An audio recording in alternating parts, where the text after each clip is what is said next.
Hello সবাইকে, সবার কি অবস্থা? আজকে আমরা আনবক্সিং করবো হচ্ছে একটা হোল্ডার। এটা হচ্ছে সেন্সর সহ হোল্ডার, শুধু মানুষ আসলে লাইট জ্বলবে, হিউম্যান ডিটেকশন।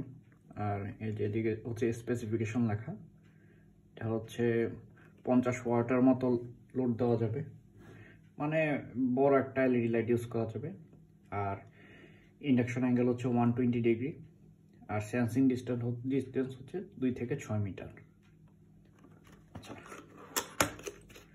এগুলো হচ্ছে চাইনিজ প্রোডাক্ট, কোনো ওয়ারেন্টি নেই, কিছুই নেই,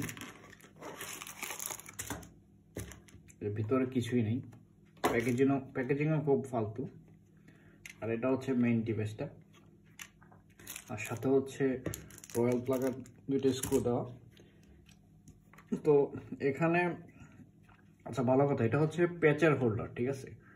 এখানে 2 পিন কোনো লাইট ইউজ করা যাবে না, কনভার্টার ইউজ করতে হবে। আর এদিকে হচ্ছে সেন্সরটা, মানে এখান থেকে 120 ডিগ্রি অ্যাঙ্গেলে ফোকাস করবে। এটা ভিতরে হচ্ছে সেন্সরটা। ধন্যবাদ সবাইকে। এটা হচ্ছে একটা প্যাচের হোল্ডার, আর এদিকে আছে হচ্ছে মানে কিছু সেটিংস। এখানে অপশন আছে ডিপ ডার্ক, লাইট ডার্ক এবং অল ডে, মানে দিনের বেলাও লাইট জ্বলবে, অথবা কম আলোতেও জ্বলবে, অথবা একদম অন্ধকার হলে লাইটটা শুধু জ্বলবে। আর এদিকে টাইমিং সুইচ আছে, 16 সেকেন্ডের জন্য জ্বলবে, অথবা 32 সেকেন্ড, অথবা 262 সেকেন্ড। এতক্ষণ পর্যন্ত জ্বলে থাকবে যখন মানুষ আসবে, তারপর আবার বন্ধ হয়ে যাবে।